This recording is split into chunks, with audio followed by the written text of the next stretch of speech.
हम हमेशा फ्यूचर की तैयारी करते हैं, तो इंस्टीट्यूट भी वो हो जो हमारा फ्यूचर ब्राइट करे। स्पोकन इंग्लिश स्टडी वीजा, आइल्स और PTE के लिए ज्वाइन करें। American institute of spoken English, India's #1 institute with over 500 branches. You will hear a number of different recordings, and you will have to answer questions on what you hear. There will be time for you to read the instructions and questions, and you will have a chance to check your work. All the recordings will be played once only. The test is in 4 sections. Write all your answers in the listening question booklet. At the end of the test, you will be given 10 minutes to transfer your answers to an answer sheet.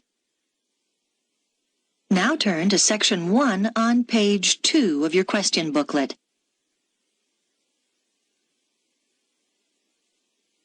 Section 1. You will hear a man inquiring about joining a wildlife conservation society.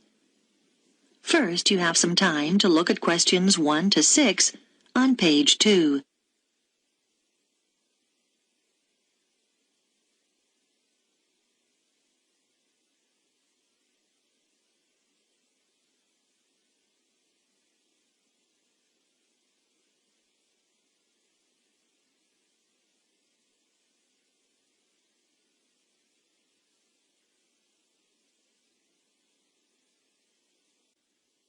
Listen carefully and answer questions 1 to 6. Wildlife Conservation Society. Good afternoon. Can I help you? Oh, hello. Yes, I'd like to join, please. Oh, yes, certainly. I'll just get some details from you. Could I have your name?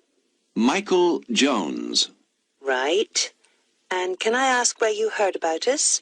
Was it in an advert, or did a friend tell you, or... Neither, actually. It was a radio program. Then I just got your number from the phone book. Oh, right. Now I need some membership details. It's Michael Jones, and the address? 21 Beale Street. Okay. Leeds. Fine. And do you know your postcode? Yes, it's LS14 2JW. Okay. And do you have a daytime telephone number we can contact you on? Yes, you can call me at work. The number's 011-73-586-42. And I can give you my office email address if you like. That'd probably be useful. Yes, please. It's mj@hennings.co.uk. Is that HENNINGS? That's right. Thank you. Now, I just need to ask you some questions about exactly what you want. First of all, how long do you want the membership for?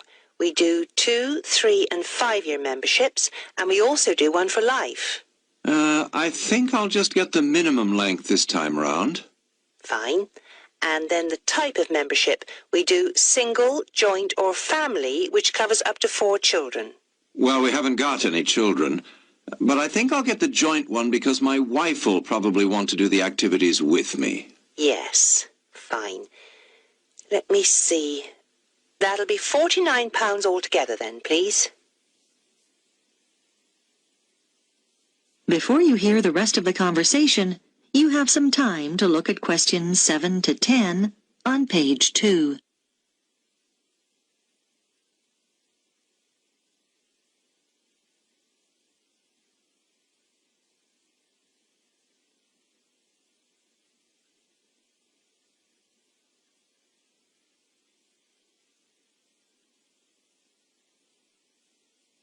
Now listen and answer questions 7 to 10. How would you like to pay? By direct debit? No problem. I just need your bank details. Can you give me the name first? It's the Union Bank. And now I've got your name, but I need your account number. 01059612. Okay. when would you like to start payment? Next month, on the 1st of October, or...? Can you make it the 15th instead? No problem. The membership will begin then too. Is that all right? That's fine. I'll just give you a reference number in case there's any problem. Have you got a pen? Yes. It's JYZ37. And we'll be sending you an information pack within a few days. Is there anything else? Oh, yes. Could you send me an additional one? I've got a friend who's very interested. Certainly, no problem. I'll make a note of that. There's also a video we can send you if you like. There's no charge. Yes, please. That'll be great. That is the end of section 1. You now have half a minute to check your answers.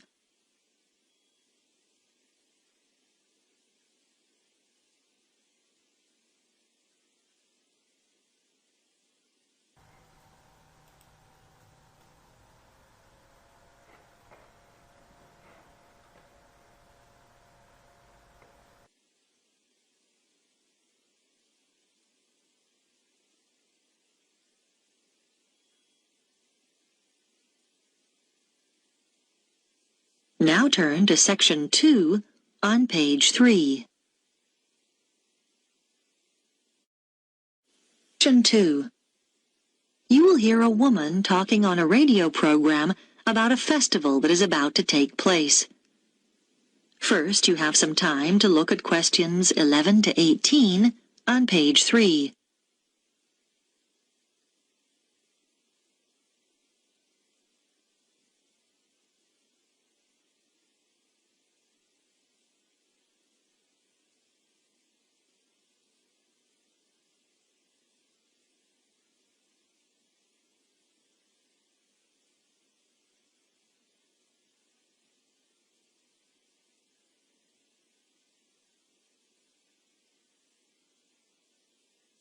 Now listen carefully and answer questions 11 to 18.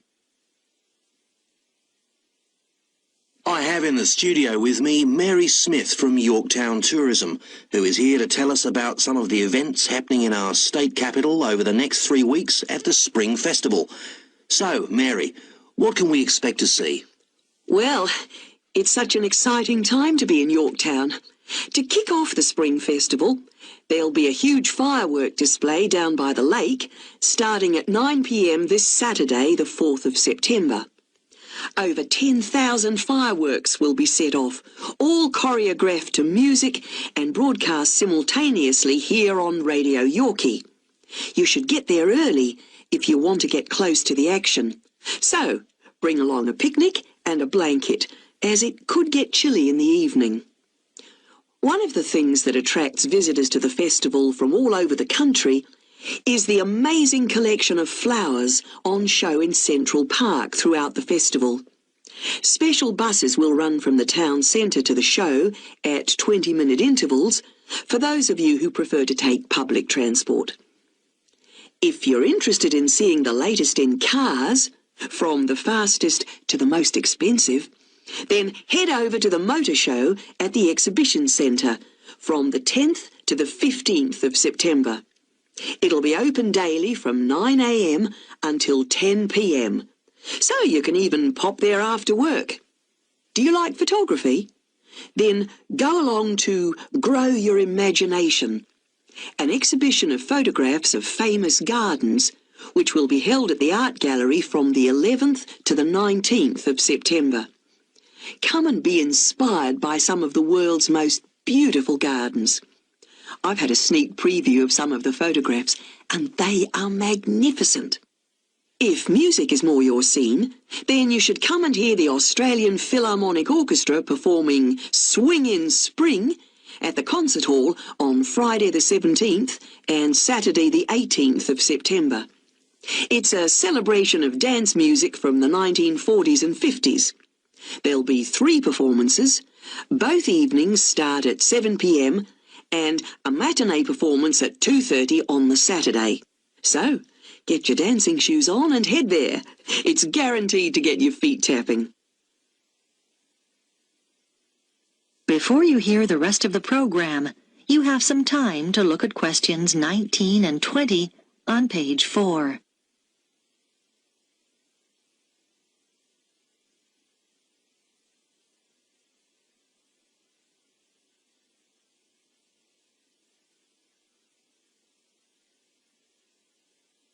Now listen and answer questions 19 and 20.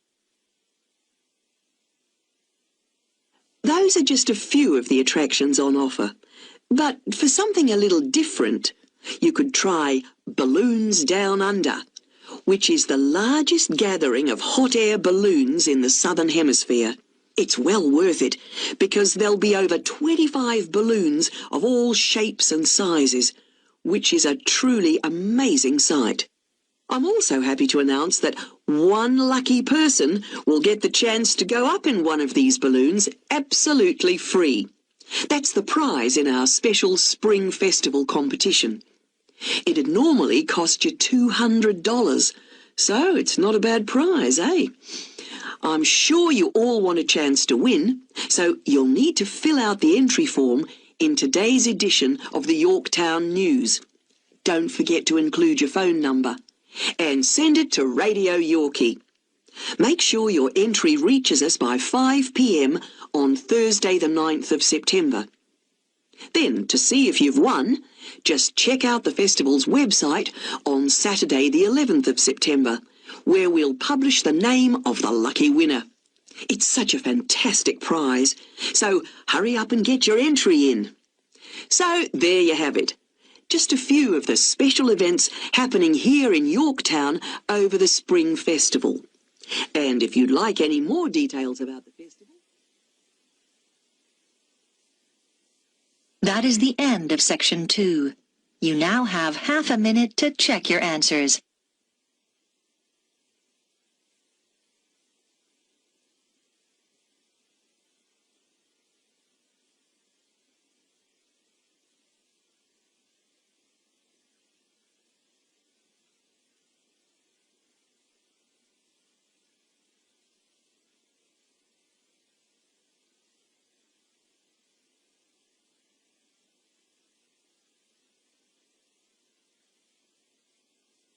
Now turn to section 3 on page 5.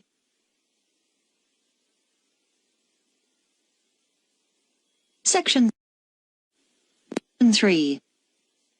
You'll hear a student called Paul talking to a tutor about a course he is thinking of doing. First, you have some time to look at questions 21 to 25 on page 5.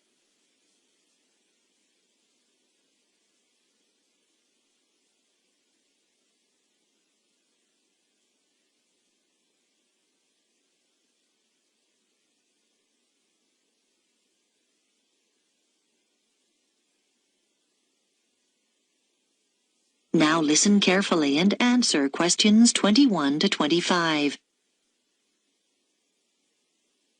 Good morning. Come in. You're Paul, are you? Yes, I spoke to you on the phone. Yes.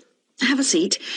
You wanted to talk to me about the archaeology course? Yes, I've read the handbook, but I'd like to find out a few more details before I decide whether to do it. Right, yes. What would you like to know? Well, first of all, can I combine the archaeology course with one in anthropology?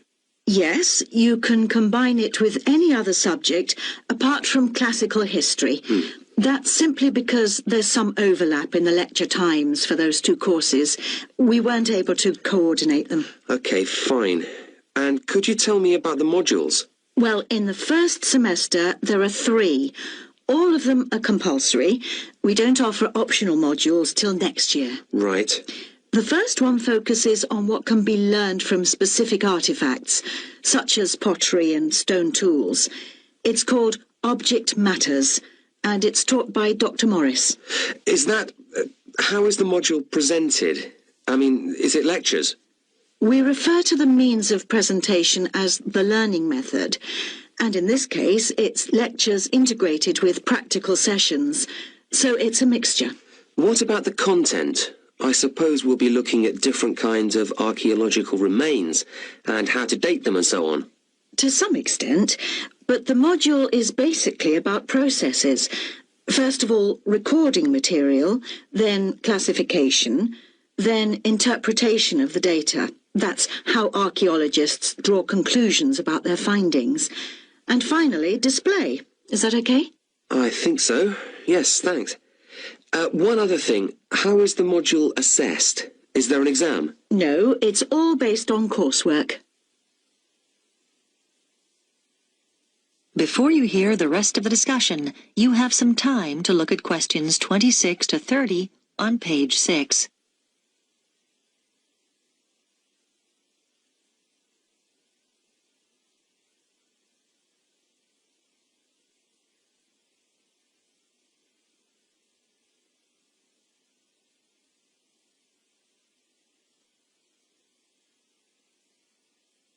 Now listen and answer questions 26 to 30. Okay. And the second module, that's the one called Towns and Cities, is taught by our department head, Professor Elliott. And as the name suggests, the module's about the origins of built environments and how they developed. That's mainly factual then, I suppose. It is really. And for that reason, the assessment's by examination. But you may be pleased to know it's an oral rather than a written exam, and... It sounds a bit scary. Oh, no, most of our students find they actually enjoy it, so don't worry too much. Okay. And then the title of the third module is Method and Science.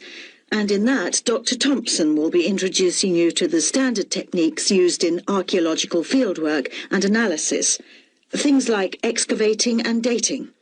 What about the learning method for this module? Are there any lectures, or is it all laboratory work?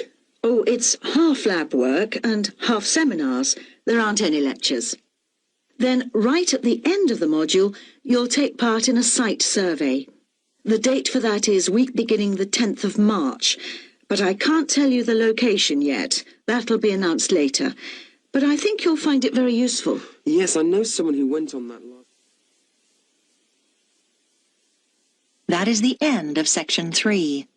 You now have half a minute to check your answers.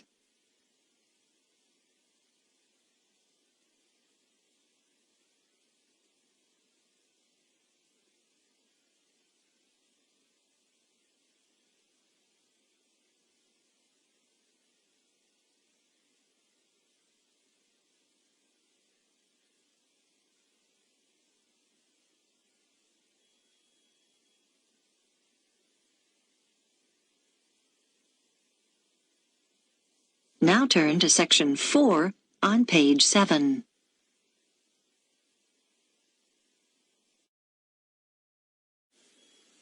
Section 4. You will hear a talk about the effects of our digital world on young people. First, you have some time to look at questions 31 to 40 on pages 7 and 8.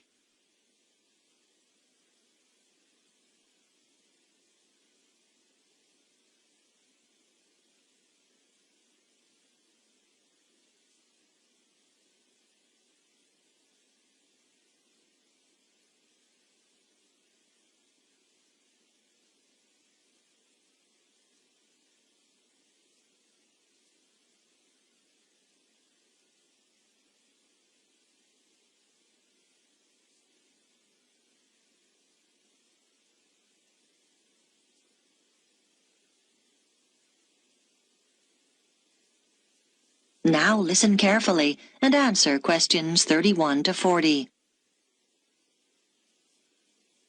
In this lecture series, we're looking at changes occurring due to the rapid spread of digital technology in the last decades of the 20th century. By digital technology, I include any computer-related devices such as email, the internet, cell phones, instant messaging, to name but a few.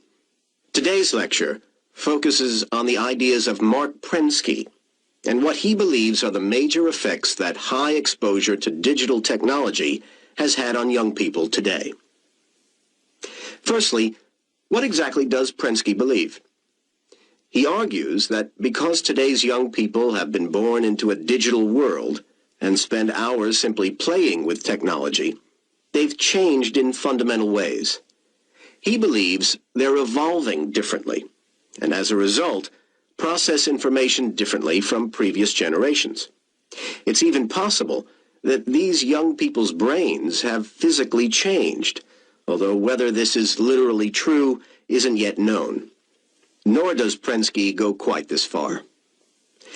Prensky divides people into digital natives and digital immigrants.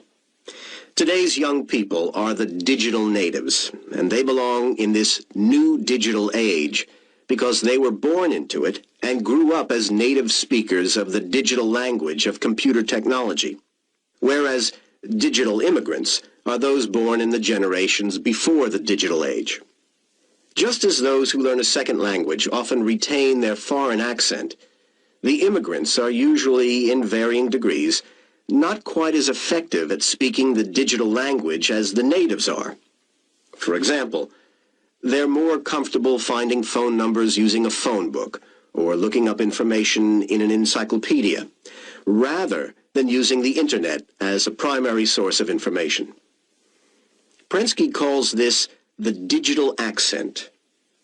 Another example of the digital accent is scanning a manual for a computer program rather than assuming the program itself will teach you how to use it.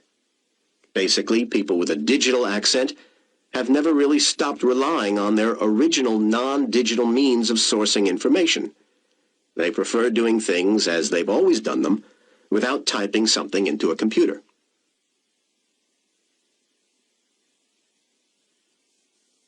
Prensky predicts that due to all this, changes are in store, mainly in the area of education. But what do other educators and theorists such as Thomas Allen, Samuel James, and Peter Vander believe? Samuel James, from Sydney University, agrees with Prensky's predictions. He believes that educators are no longer successful in the way they teach. However, not surprisingly, Prensky has been criticized by more traditional theorists like Peter Vander and Thomas Allen.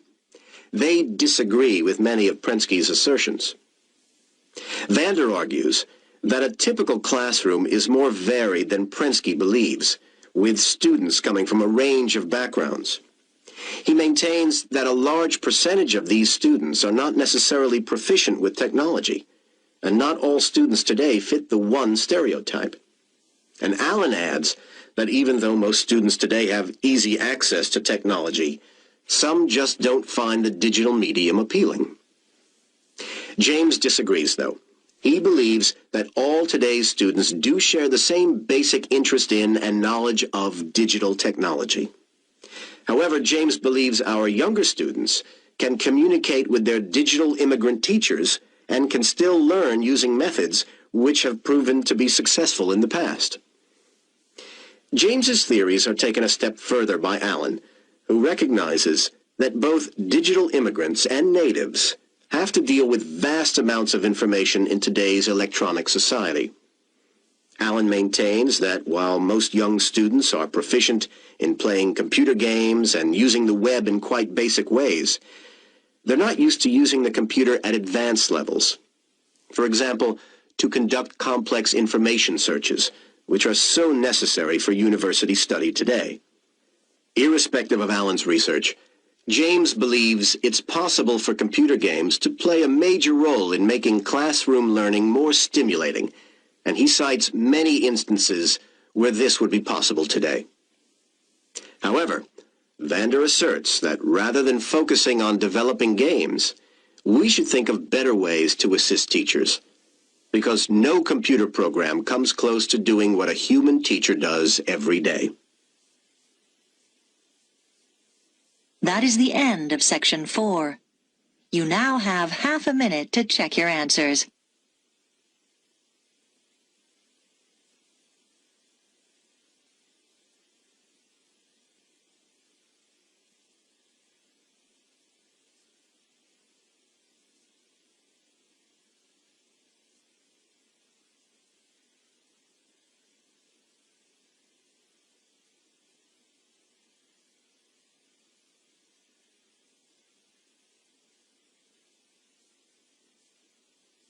That is the end of the listening test.